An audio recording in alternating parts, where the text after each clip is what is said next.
श्री गणेशाय नमः।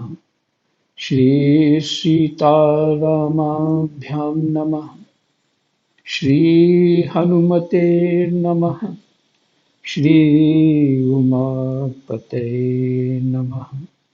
श्री गुरुवे नमः। सब संतन की जय जय। जय जय सीताराम। राधे श्याम।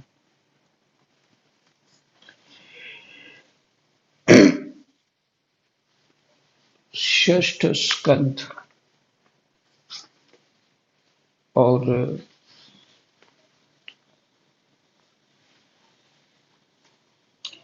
हमारा अध्याय भी षष्ठ है। और यहाँ तक मुझे याद है कि हमने 16 श्लोक पढ़ लिए थे।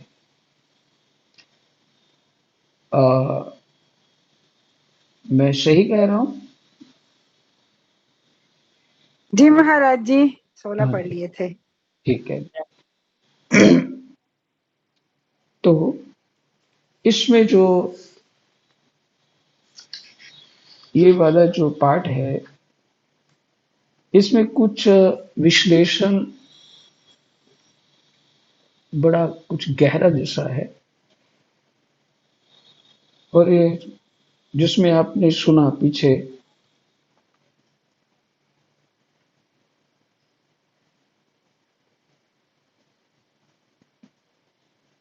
परीक्षित तदनंतर ब्रह्मा जी के बहुत अनुनय विनय करने पर दक्ष प्रजापति ने अपनी पत्नी असिकनी के घर से 60 कन्याएं उत्पन्न की। पुत्र तो चले गए और उनकी संख्या भी बहुत ज्यादा थी। फिर कन्याएं उत्पन्न करी और ये ब्रह्मा जी की आज्ञा से हुआ।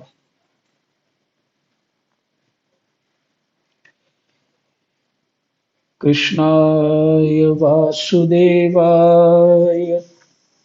हरये परमात्मने प्रणतक्लेशनाशाय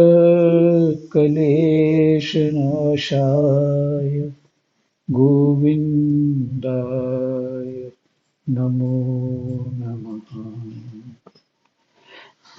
हे प्रभु, हमारे क्लेश दूर करो। अज्ञान ही क्लेश है।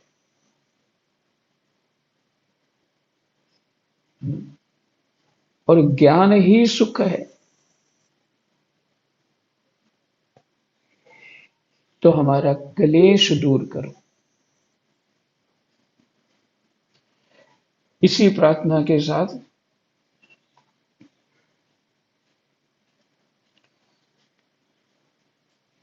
जो वृत्तांत कल आपने सुना था दक्ष प्रजापति का,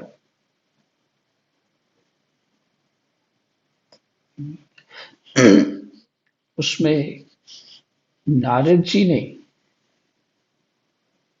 दक्ष के पुत्रों का कल्याण कर दिया और बड़ी संख्या में।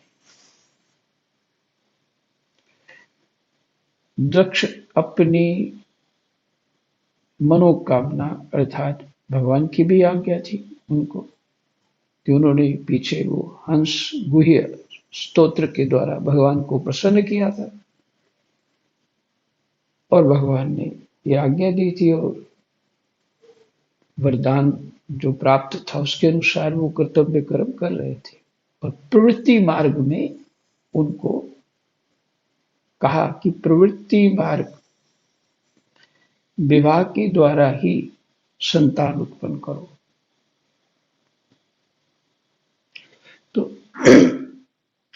तो सब लोग, दक्ष भी दिव्य हैं और उनकी धर्मपत्नी जो है वो भी दिव्य हैं।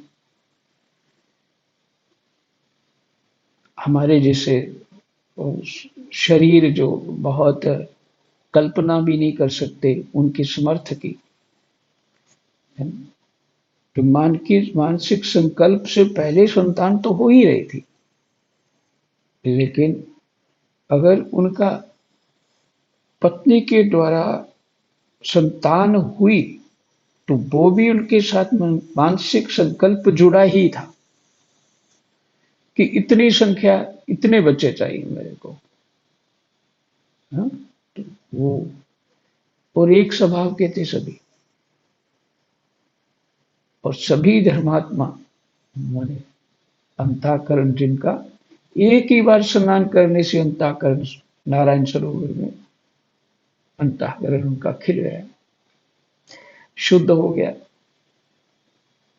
ऐसे वो। और नारद बाबा को कैसे खबर लग गई, और उस योग्यता तक जब पहुंच गए वो सभी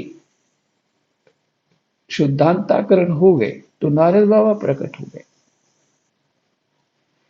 इस बात से हमें यह समझना है, भले ही हमें ज्ञान ना हो, हम शास्त्राज्ञा पालन करते रहेंगे तो भगवान किसी ना किसी माध्यम से प्रकट होके हमें ज्ञान देंगे, आगे बढ़ा देंगे। इसलिए निर्भय होकर के, निश्चिंत होकर के जो भी जितना भी साधना जानते हैं वो करते रहें, पूर्ण मन तन से, पूर्ण विचार से करते रहें। और जब हमें सब वो तो ऐसे जो महापुरुष हैं, नारद इत्यादि, अंगिरा कई बार प्रकट होते हैं इस धरती पे, और वो स्वतः आके उनको उपदेश दे के, बल दे के चले जाते हैं, कभी स्वप्न में, कभी प्रत्यक्ष में, जैसा भी उनकी रुचि होती है, जीव जिस योग्य होता है।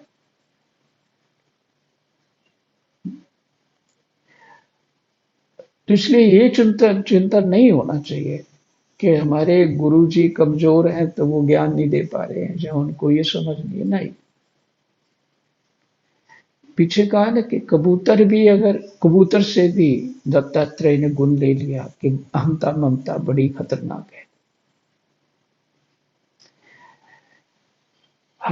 वायु से ये उपदेश ले लिया कि वायु जिस रास्ते से गुजरती है वहां की दुर्गंध अपने साथ दूसरी जगह ले जाती है, पर छोड़ देती है, पकड़े नहीं रखती है।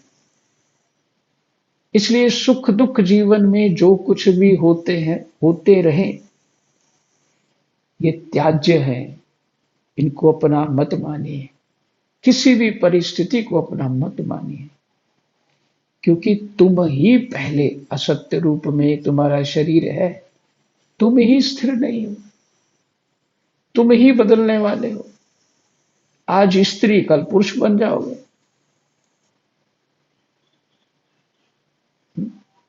तो इस कारण से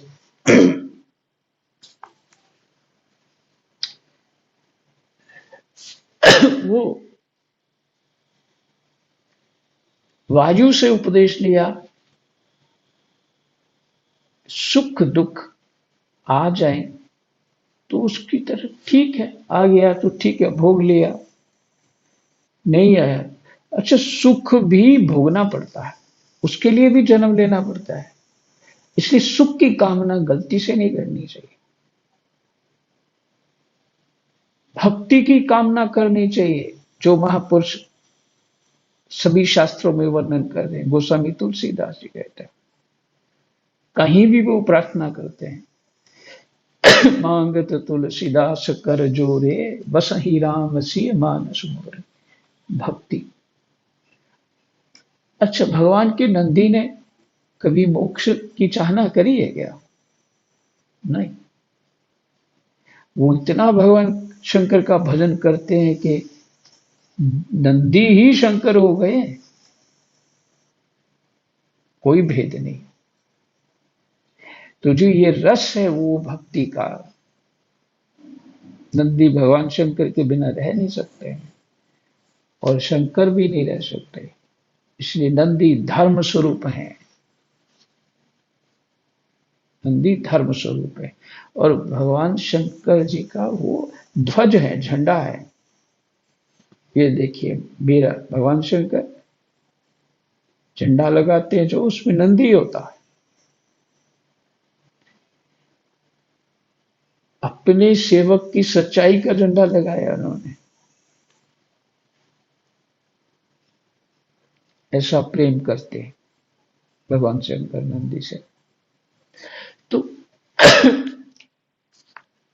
क्योंकि धर्म का स्वरूप नंदी मैंने बैल, ये धर्म का स्वरूप है।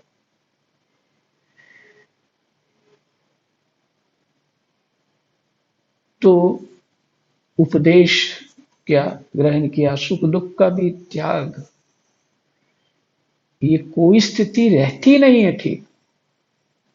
पहले बालक थे तो वो बालकपना चला गया, तो क्या कहते हैं प्रौढ़ अवस्था, कुमार अवस्था आ गई। कुमार अवस्था से युवावस्था में चले गए, युवावस्था से फिर अधेड़ अवस्था में चले गए, फिर वृद्ध हो गए। ये तो सब बदल रहा। हम ही स्थिर नहीं है। हमारा आज ये टेस्ट होता है, कल बदल जाता है। हमारी ही बहुरूपनी बुद्धि जो है, बहुरूपनी बुद्धि जो कभी सात्विक हो जाती है, कभी रासिक हो जाती है, कभी तामसिक हो जाती है। हाँ?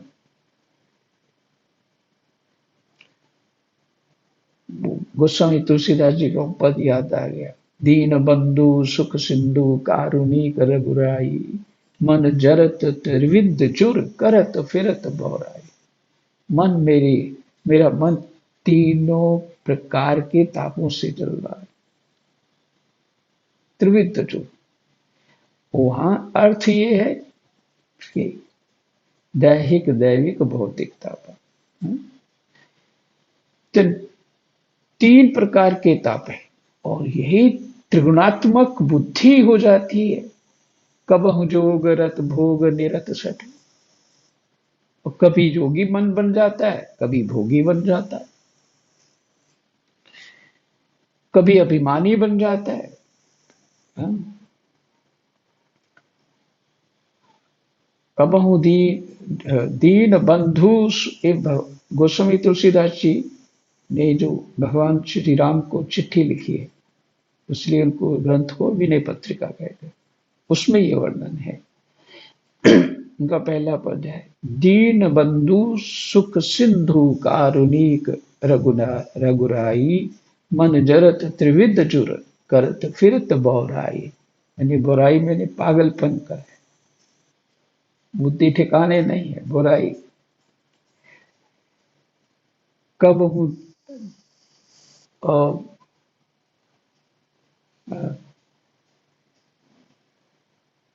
करत फिरत बौराई, सुनहु नाथ मन जरत त्रिविध जुर करत फिरत बौराई। और उसमें पद थोड़ी एक दो लाइन याद आ जाएगी।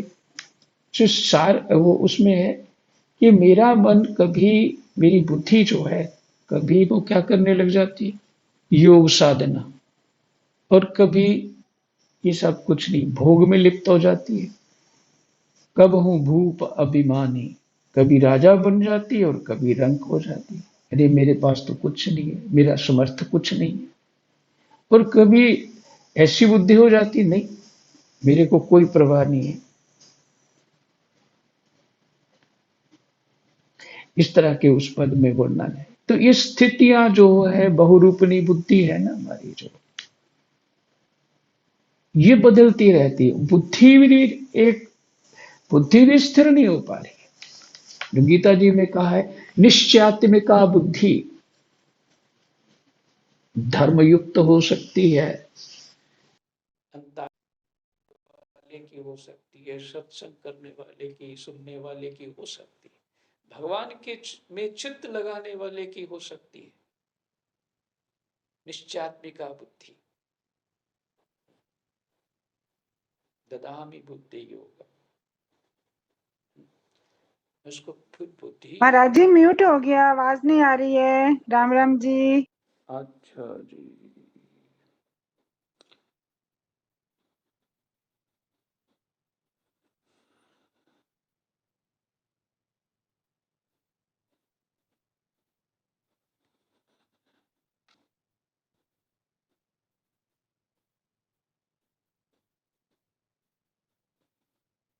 हाँ जी, अब आ रही है।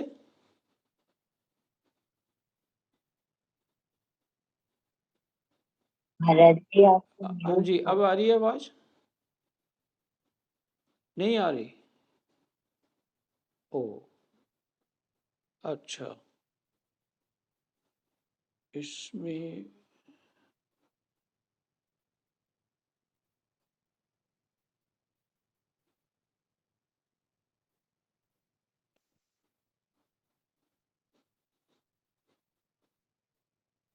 कनेक्शन में कोई गड़बड़ लग रही है। कल भी ऐसे ही हुआ था ना, वो बोल रहे थे कि मैं ऑन हाँ ऑफ कर रहा था पर हो नहीं रहा था, है ना? ऐसे हाँ ही हुआ होगा आज तो भी। म्यूट अच्छा, तो समझ नहीं आ है, गई। पर मेरा ख्याल है कनेक्शन में कोई गड़बड़ हुई है। हाँ, जब भी वो कल भी ऐसे ही हुआ था, कह रहे थे मुझे कुछ सुनाई नहीं दिया इतनी देर। हाँ ऐसे ही मे लग बी, रहा है, ऐसे ही लग रहा आई डोंट नो, बट यही होएगा कुछ। राम जी, हेलो, सुनाई दे रहा है? क्योंकि नहीं तो महाराज जी झटपट रिस्पॉन्ड कर देते हैं, अभी तक किया नहीं बात सुनने के बाद भी ना। हाँ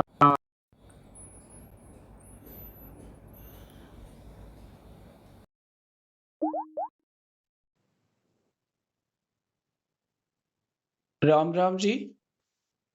राम राम महाराज महाराज जी। जी आपकी है। राम आवाज राम उड़ जी गई। महाराज जी। हाँ अब जुड़ गई आवाज। हाँ जी, हाँ जी, आवाज आ गई ना? हाँ हाँ जी जी अब हाँ आई। जी, अब अब आ आ रही गई है है महाराज महाराज जी। जी। अच्छा, एक सेकंड।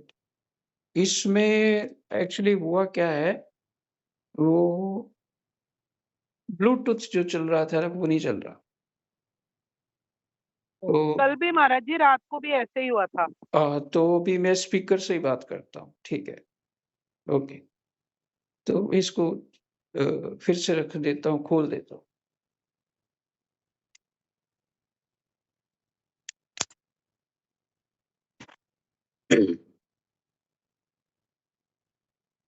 अच्छा, अब सुन पा रही है मेरे को? ये जी महाराज जी महाराज बिल्कुल जी। सुन पा रहे हैं। ठीक है, तो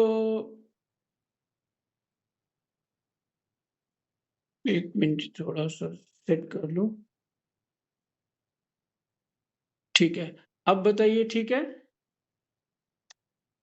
जी बिल्कुल महाराज महाराज जी जी बिल्कुल होगा। ठीक है। अच्छा जी, ठीक है, मैं अब फोन हाथ में पकड़ के बात कर लेता हूँ। चलो ठीक है। तो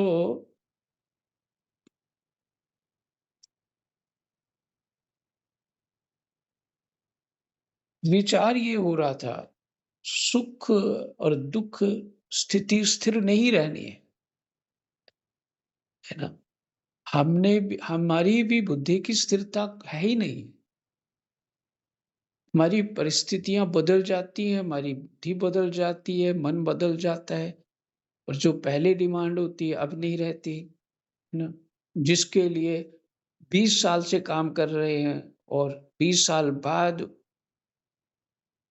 उसकी प्रासंगिकता नहीं रहती, माने उसका औचित्य नहीं रहता कि अब ये काम आएगा कि नहीं आएगा।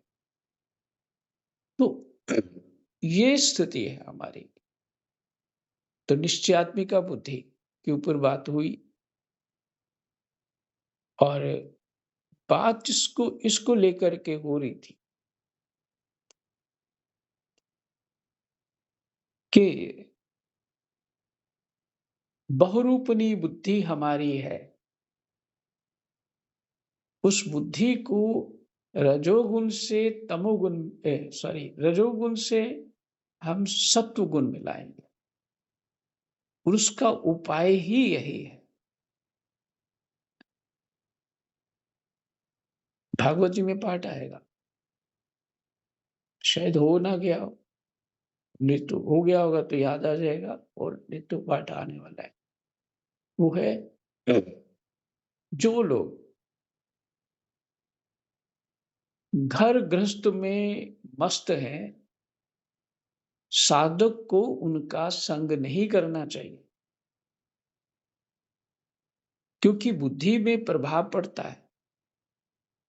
व्यक्ति जो भी कुछ देखता सुनता है, उसकी बुद्धि वही रूप धारण कर लेती।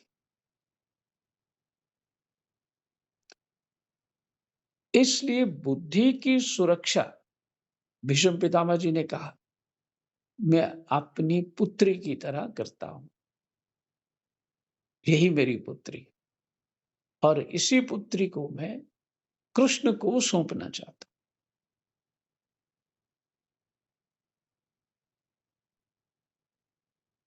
और यही हम सबकी स्थिति है कि बुद्धि हमने जहां से प्रकट हुई है वो भगवान ही है, उन्हीं को सौंपनी। भक्ति में ही हो जाएगी तो बुद्धि तो उनकी होगी ना, ज्ञान में ही हो जाएगी तो बुद्धि उनकी होगी, सहज में, क्योंकि उन्हीं का चिंतन कर रहे हैं। भक्तिमयी ज्ञानमयी यही सीतामयी है।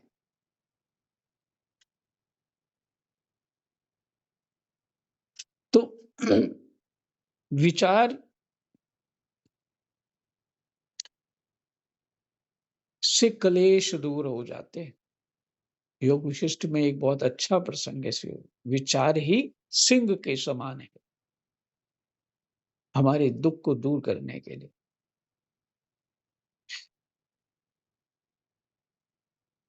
तो नारद बाबा प्रकट हो गए और दक्ष जी रुष्ट हो गए, क्योंकि जिस स्थिति में भगवान जी ने खड़ा किया था उसमें उनको कामना के कारण क्रोध आ गया, और नारद बाबा ने प्रसन्नता से श्राप को स्वीकार कर लिया।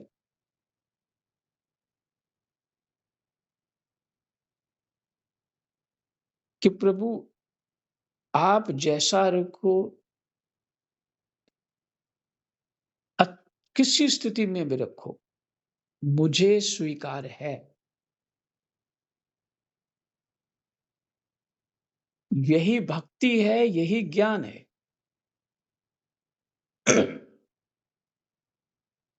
क्योंकि जहां हमारा मन नहीं है, मन तो हम दे चुके हैं ना, मन तो हम दे चुके उस गोविंद को।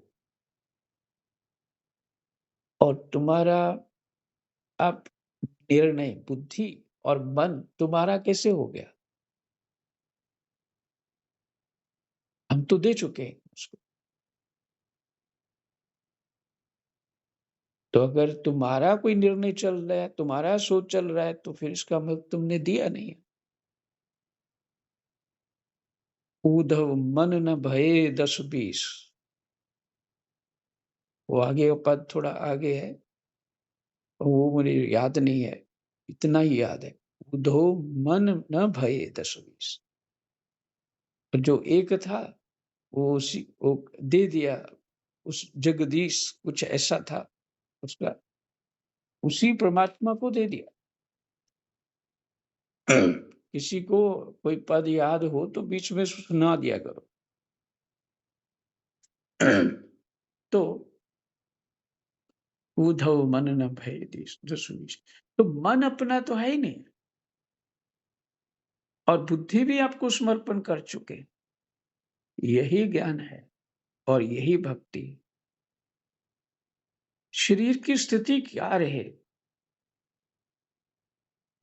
किसी तरह की रहे, यही नारद बाबा जी का संकेत है, गहन ज्ञान है। मुझे क्या फर्क पड़ता है, श्राप दे दिया आपने, मेरा तो मन नहीं है, मैं तो वही तमूरा लेके गाऊंगा, नारायण नारायण नारायण।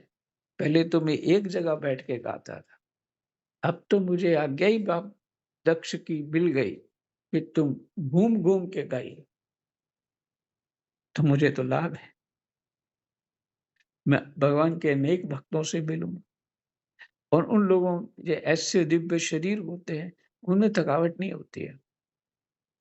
ना पसीना होता है, ना थकावट होती है। उनके अपने भजन से ही शरीर चलते हैं।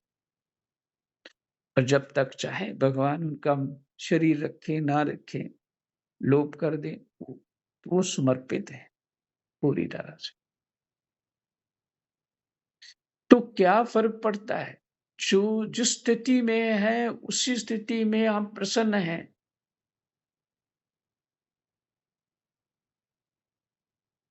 कि बाकी सब अपना मन है।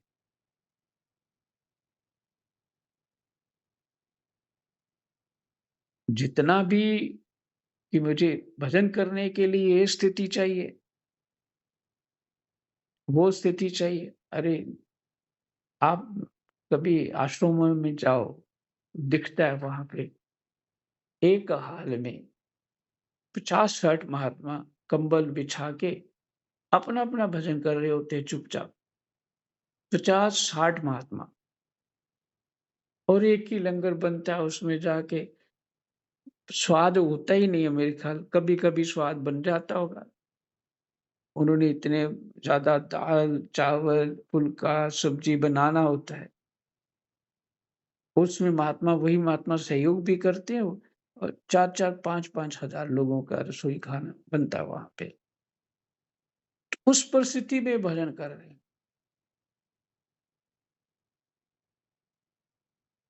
गुफ़ा में कोई सुख थोड़ी होता है। इधर से कीड़ा निकल रहा है, उधर से ये निकल रहा है, यहाँ फंगस लग गया है, शरीर को ये हो गया है। इस तरह से प्रकृति सहयोग करती जीव का वहाँ पे, है ना? जंगल में कौन क्या सुरक्षा की जीव को?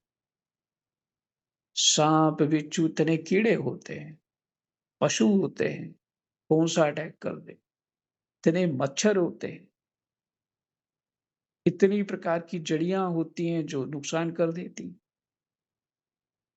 तो भजन करते हैं।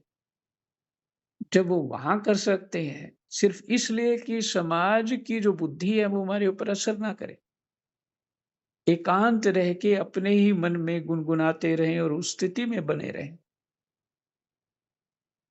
परमात्मा के भरोसे रहें। तो वही काम हमें यहाँ बैठे हैं, वही करना है। रैदास ने ये नहीं माँगा है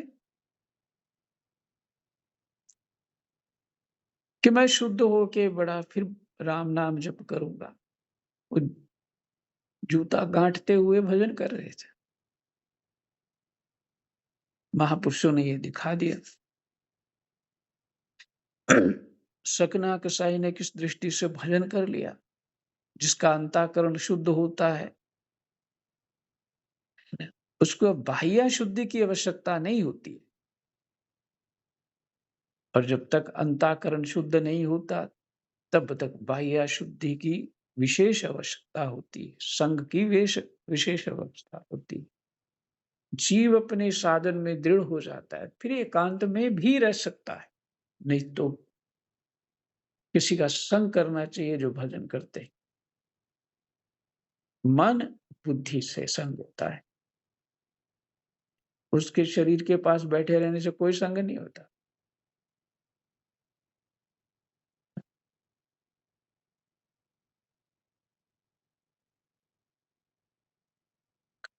देखिए, भगवान कृष्ण से राधा जी दूर हो गई, तो मन कृष्ण में रहता था, कृष्ण का संग होता है। कृष्ण का राधा जी का संग होता है। और जब कोई वस्तु हमारे पास है ही है,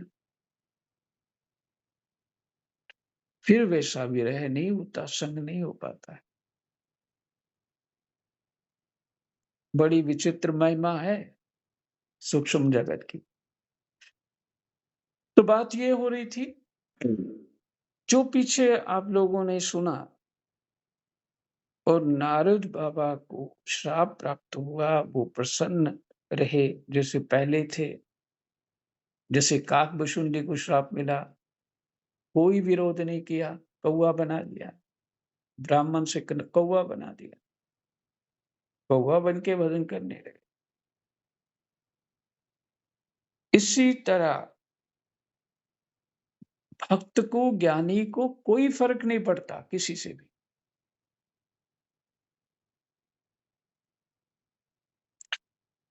तो इन्होंने जो ये प्रसंग है कि इतनी कन्याएं उनको ब्याह दी, इतनी उनको दे दी, जिसे लड्डू पूड़ी की तरह बांट दी सब कन्या दक्ष प्रजापति ने। फिर उसके बाद जो कल का पाठ आपने सुना,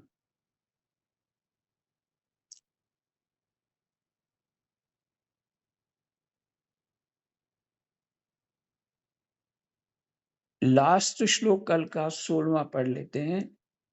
विवावसु की पत्नी उषा से 3 पुत्र हुए, व्युष्ट, रोचिष और आतप। उनमें से आतप के पंचयाम, पंचयाम यहाँ शब्द लिखा है दिवस। ये जो शब्द है ना, जो पंचयाम, दिवस और ये पुत्रियों का नाम जो वर्णन है, ये सभी इस दिन रात बनाने में, इस सृष्टि की रचना में, ये सब सहयोगी हैं।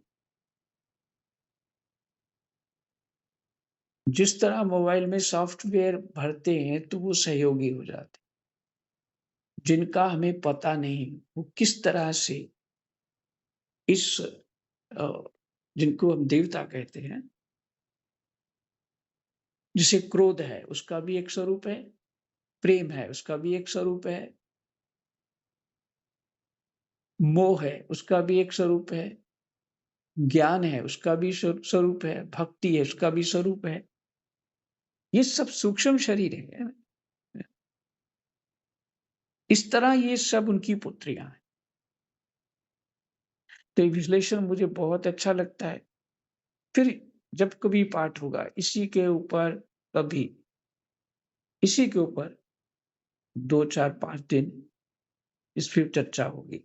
लेकिन अभी जो हमारी चर्चा हो रही है, भक्ति ज्ञान वैराग्य की, जो नारद बाबा ने भक्ति महारानी को प्रसन्न करने के लिए, भक्ति और ज्ञान उदय करने के लिए, उनको बलिष्ठ करने के लिए ये प्रसंग जो भागवत जी का चल रहे हैं, उसी पे दृष्टि रख करके ऐसा ही विश्लेषण हो रहा है।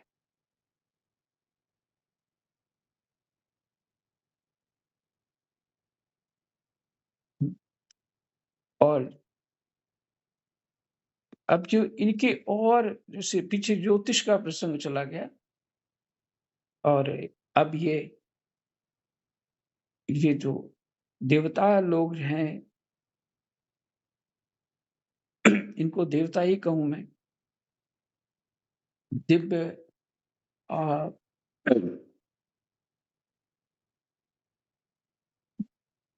इस सृष्टि के जो कार्यकर्ता कह लीजिए, है ना, जो वास्तव में जिन्हें के हमें समझ नहीं, उनको समझना है, दोनों पे घटाना पड़ेगा। प्रकृति में कैसे हैं और सूक्ष्म शरीर में वो कैसे हैं, इसके ऊपर उनकी समानता, ये उसका विश्लेषण होगा। इसलिए ये थोड़ा अलग रखते हैं। तो भी 16वां 17वां पाठ कर लेते हैं।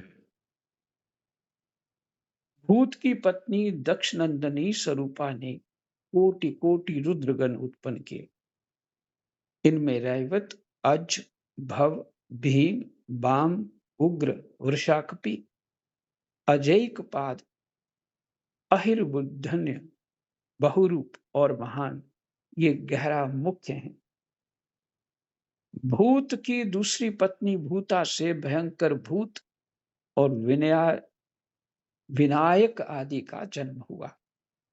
विनायक माने गणेश आदि का। भूत की दूसरी पत्नी भूता से भयंकर भूत और विनायक आदि का जन्म हुआ। ये सब 11वें प्रधान रुद्र महान के पार्षद हैं।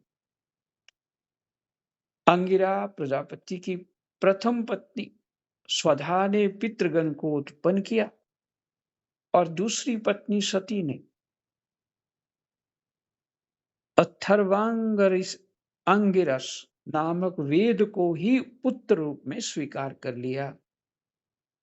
कृशाश्व की पत्नी अर्ची से धूम्रकेश का जन्म हुआ और धिषणा से 4 पुत्र हुए, वेदशिरा, देवल, वयुन और मनु।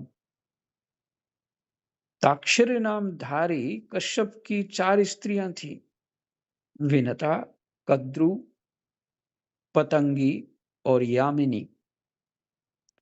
पतंगी से पक्षियों का और यामिनी से शलभों मैंने पतंगों का जन्म हुआ। विनता के पुत्र गरुड़ हुए, ये ही भगवान विष्णु के वाहन हैं। विनता के ही दूसरे पुत्र अरुण हैं, जो भगवान सूर्य के सारथी हैं। कद्रु से अनेकों नाग उत्पन्न हुए। परीक्षित, कृतिका आदि 27 नक्षत्र अभिमानी देवियां चंद्रमा की पत्नियां हैं। रोहिणी से विशेष प्रेम करने के कारण चंद्रमा को दक्ष ने शाप दे दिया, जिससे उन्हें क्षय रोग हो गया। उन्हें कोई संतान नहीं हुई। उन्होंने दक्ष को फिर से प्रसन्न करके कृष्ण पक्ष की क्षीण कलाओं के शुक्ल पक्ष में पूर्ण होने का वर तो प्राप्त कर लिया, परंतु नक्षत्राभिमानी देवियों से उन्हें कोई संतान ना हुई।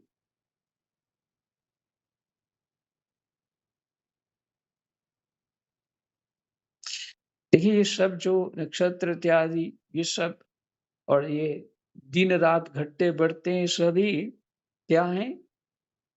शरीर है।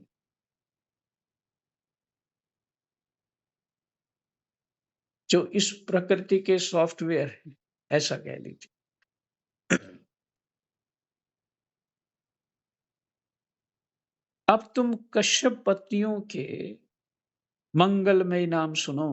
वे लोक माताएं हैं, उन्हीं से यह सारी सृष्टि उत्पन्न हुई है।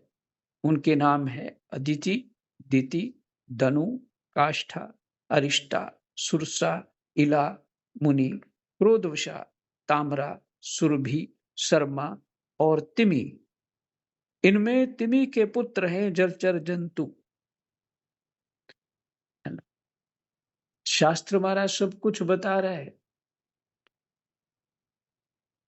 कि कहां से क्या उत्पन्न कैसे हो रहा है, कितनी सूक्ष्म बातें बता रहा है।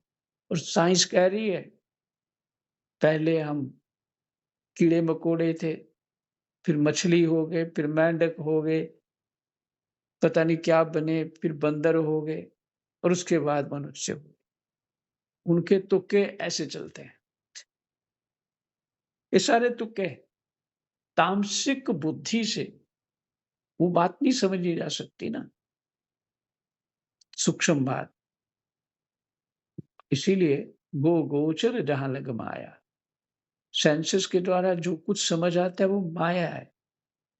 तो साइंस वालों ने क्या सेंसेस के द्वारा ही समझना है,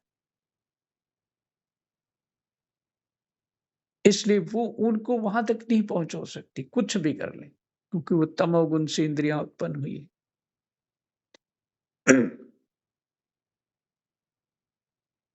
तो सूक्ष्म जगत की बात हो रही है, जो इंद्रियों से समझ नहीं आता। जलचर जंतु और शर्मा के बाघ आदि हिंसक जीव सुरभि के पुत्र हैं भैंस, गाय तथा दूसरे जो खुर वाले पशु। तामरा की संतान है बीज, गीद आदि शिकारी पक्षी। मुनि से अप्सराएं उत्पन्न हुई।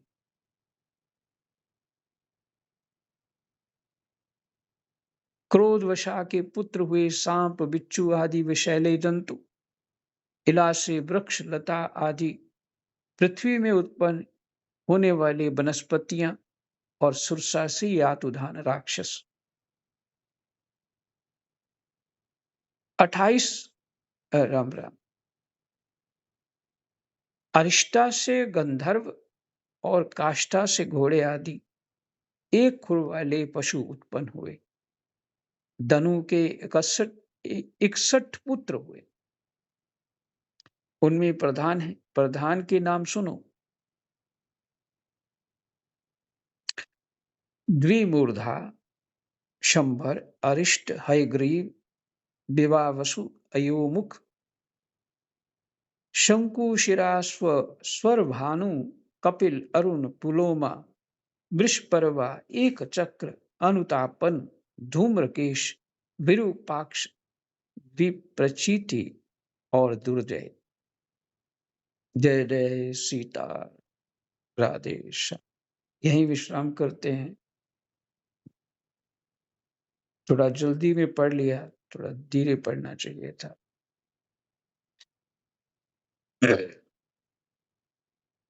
कृष्णाय वासुदेवाय हरये परमात्मने प्रणतः क्लेशनाशाय गोविन्दाय नमो नमः। गोविन्दाय नमो नमः। जय